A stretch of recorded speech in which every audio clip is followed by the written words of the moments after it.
Bismillahirrahmanirrahim. Assalamualaikum warahmatullahi wabarakatuh. Sebelumnya perkenalkan, nama saya Ledang Surya Putra, semester 5 Program Studi Pendidikan Bahasa dan Sastra Indonesia di FKIP Universitas Mataram. Baik, pada kali ini saya akan menjelaskan sedikit tentang apa itu psikologi sastra berdasarkan pemahaman saya. Kemudian apa yang dikaji oleh psikologi, apa yang dikaji oleh sastra, kemudian bagaimana pengkajian psikologi dalam karya sastra seperti itu. Baik, yang pertama itu kita akan bahas tentang psikologi. Jadi seperti yang kawan-kawan lihat di Salindia, di sini dapat kita katakan bahwasanya psikologi adalah ilmu yang mengkaji ataupun mempelajari tentang jiwa manusia gitu. Akan tetapi di sini psikologi sendiri tidak mempelajari ataupun mengkaji jiwa manusia secara langsung, melainkan mengkaji jiwa manusia itu berdasarkan dengan tingkah laku.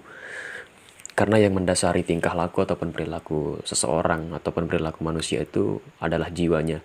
Dan kita bisa melihat ataupun psikologi ini mengkaji jiwa manusia itu berdasarkan dengan tingkah laku maupun perilaku yang ditunjukkan oleh seseorang seperti itu.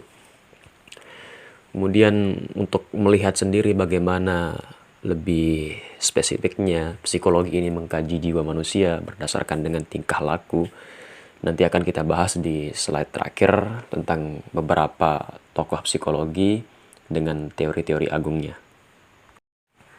Selanjutnya kita akan bahas apa itu sastra. Di sini sastra dikatakan sebagai salah satu ilmu yang mempelajari ataupun mengkaji tentang unsur-unsur keindahan. Unsur-unsur keindahan yang ada dalam manusia maupun unsur-unsur keindahan yang ada dalam hidup, yang dimana dalam sastra sendiri berisi instruksi maupun pedoman-pedoman yang juga dapat dikatakan bahwasanya sastra itu sebagai salah satu bentuk representasi dari kehidupan nyata gitu, dari realitas sehari-hari yang kita alami dalam hidup ini, yang kemudian dituangkan atau direpresentasikan dalam bentuk karya sastra oleh pengarang ataupun oleh penulis itu sendiri begitu. Yang dimana di dalamnya itu termuat nilai-nilai etika, nilai-nilai estetika, nilai-nilai norma, aturan, dan lain sebagainya, meliputi sosial. Sedangkan karya sastra itu sendiri dibagi menjadi beberapa. Yang pertama itu ada karya sastra puisi, yang kedua itu ada karya sastra prosa, yang dimana prosa ini ada prosa pendek yang sering kita sebut sebagai cerpen, kemudian ada juga prosa panjang yang sering kita sebut sebagai novel, dan karya sastra yang terakhir yaitu karya sastra drama dan teater. Itu 3 jenis dari karya sastra itu sendiri. Nah, karena tadi sastra dikatakan sebagai ilmu atau yang mengkaji tentang keindahan ataupun unsur-unsur keindahan dalam manusia dan hidup itu sendiri, yang di dalamnya berisi instruksi, berisi pedoman, dan lain sebagainya, yang dimana menggunakan bahasa sebagai medianya. Jadi kalau kita gabungkan kata karya dan kata sastra, yang jadi karya sastra dapat diartikan sebagai media ataupun proses pengungkapan perasaan, pengungkapan kejadian, ataupun representasi kejadian, representasi perasaan, representasi emosi yang disampaikan oleh penulis maupun pengarang untuk membuat pembaca ikut merasakan ataupun ikut mengetahui apa yang ingin disampaikan oleh pengarang itu sendiri. Jadi itulah karya sastra. Seperti itu. Dapat dikatakan karya sastra ketika karya tersebut bisa berbentuk buku, secara fisiknya bisa dikatakan sebagai karya sastra, entah itu antologi puisi, entah itu antologi cerpen, atau naskah drama atau novel, itu baru bisa dikatakan sebagai karya sastra yang ketika ada wujud fisiknya seperti itu. Selanjutnya yaitu tentang jenis kajian dalam psikologi sastra, karena dimana ketika ada karya sastra pasti ada pengarang dan ada juga pembaca. Jadi yang pertama itu ada namanya psikologi pengarang, yang dimana di sini psikologi pengarang adalah wilayah psikologi ataupun kejiwaan pengarang maupun penulis dalam menulis ataupun menyusun karya sastra, entah itu visi, entah itu cerpen, novel, maupun naskah drama seperti itu. Jadi di sini dalam psikologi pengarang ini dibahas tentang kaitan kejiwaan pengarang dengan karya sastra yang ditulis ataupun yang disusun oleh pengarang itu sendiri, korelasi antara pengarang dan karyanya. Jadi dalam psikologi pengarang ini yang membahas ataupun membedah bagaimana sih psikologi pengarang dalam karya sastra tersebut. Nah, biasanya dalam psikologi pengarang ini bisa meliputi yang pertama, apa yang ingin pengarang sampaikan dalam karya sastra yang ditulis, entah dalam bentuk puisi dan karya sastra lainnya seperti itu. Kemudian bagaimana psikologi seorang pengarang ini dapat kita lihat dalam tulisan maupun karyanya. Jadi misalkan ketika ada seorang menulis puisi ataupun menulis karya sastra, kita bisa menebak ataupun melihat seperti apa psikologi dari pengarang melalui karyanya. Oh, karyanya seperti ini.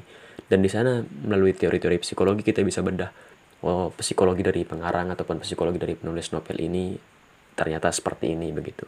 Jadi itu yang dibahas ataupun wilayah pembahasan dalam psikologi pengarang.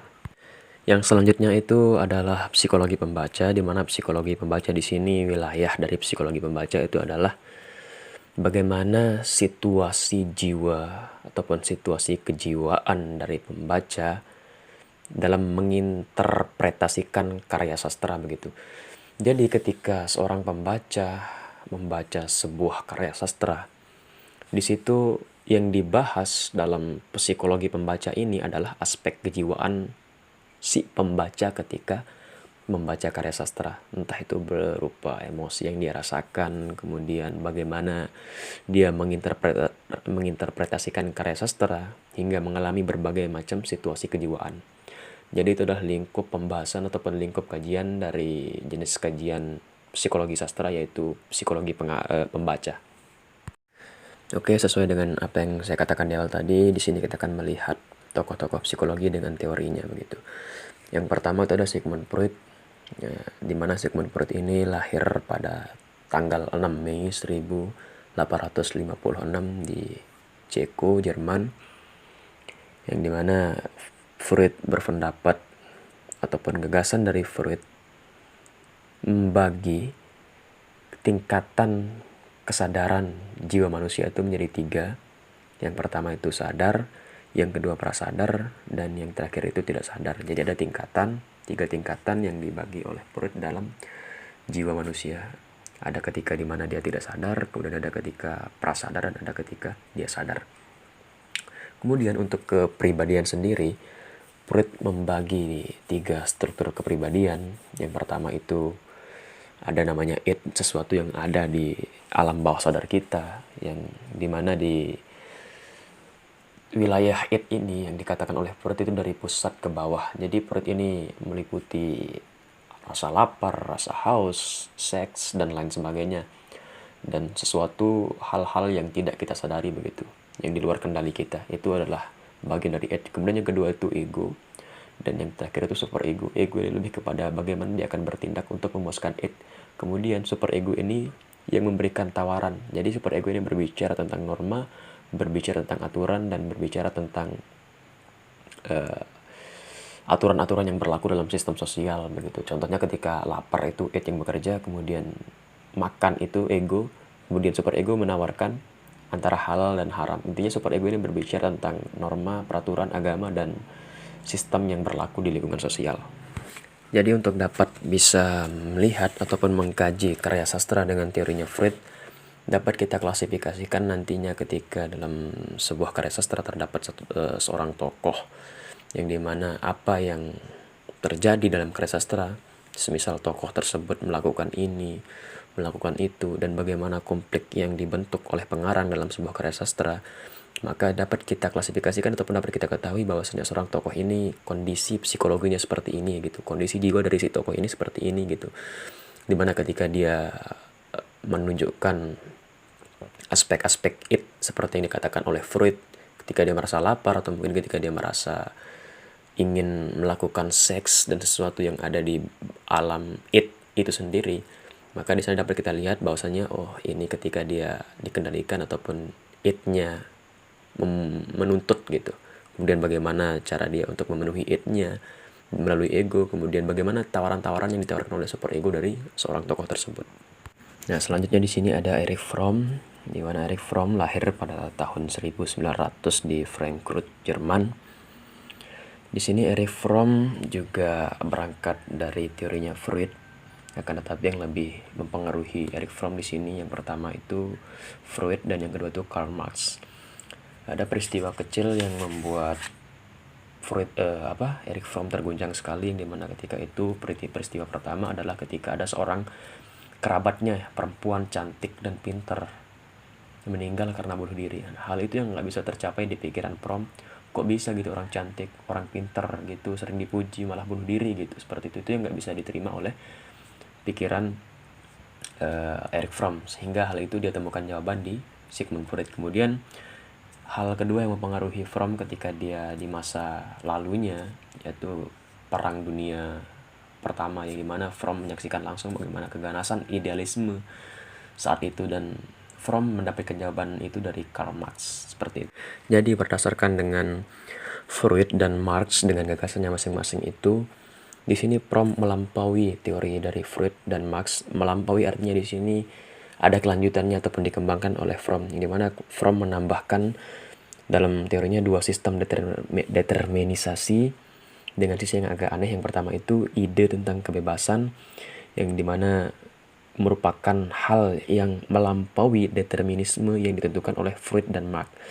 Sebenarnya di sini tuh Fromm menjadikan ide tentang kebebasan ini sebagai karakteristik utama manusia. Yang dalam hal ini Fromm menyatakan bahwa ada beberapa contoh di mana determinisme sendiri yang berfungsi.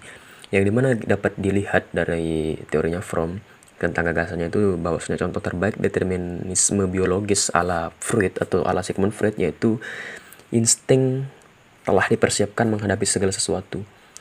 Jadi secara biologis misal binatang atau makhluk hidup lain seperti tupai yang misalnya tidak perlu pusing memikirkan mereka akan jadi apa nanti ketika besar, karena insting mereka sudah disiapkan untuk berhadapan dengan alam itu sendiri, jadi mereka nggak perlu khawatir, ya sudah kalau tupai dia akan jadi tupai. Kemudian contoh determinisme kedua alam Marx yang mempengaruhi Fromm yaitu di zaman pertengahan, contohnya misalkan di zaman pertengahan yang diberikan contoh oleh Fromm bahwasanya tidak terlalu banyak konsultan psikologis, karena memang di saat itu seorang tidak banyak yang konsultasi tentang psikologi, jadi dikendalikan oleh sistem sosial perekonomian yang ada gitu. Kalau Freud tadi oleh aspek biologis, akan tetapi kalau Marx lebih kepada sistem sosial khususnya perekonomian. Jadi itu yang mendeterminisasi psikologi maupun tingkah laku seseorang. Kemudian tokoh yang kedua di sini ada Carl Gustav Jung, lahir pada tahun 1875, yang dimana Carl Gustav Jung juga dipengaruhi ataupun berangkat dari apa yang menjadi gagasan Sigmund Freud, yang dimana seseorang itu dikendalikan oleh id-nya atau alam bawah sadarnya gitu. Itu yang mempengaruhi Carl Gustav Jung adalah Freud, akan tetapi ketika seiring berjalannya waktu di sini Jung malah membantah Freud bahwasanya tidak hanya dikendalikan oleh id, seseorang tidak hanya dikendalikan oleh id melainkan arketip. Arketip yang dimaksudkan Jung di sini adalah alam bawah sadar yang tidak hanya alam bawah sadar tunggal melainkan alam bawah sadar kolektif. Yang di sini Jung membagi beberapa arketip atau alam bawah sadar. Yang pertama itu arketip ibu, jadi sesuatu yang kita dapatkan dari seorang ibu ketika kita masih bayi, ketika kita baru lahir, dan itu yang mungkin tertanam dalam diri kita ketika sudah menjadi dewasa, dan itu akan melekat, dan itu yang akan mengendalikan kita di apa yang akan datang nanti di masa depan, seperti itu arketip ibu. Kemudian arketip kedua itu ada namanya arketip mana, yaitu dimana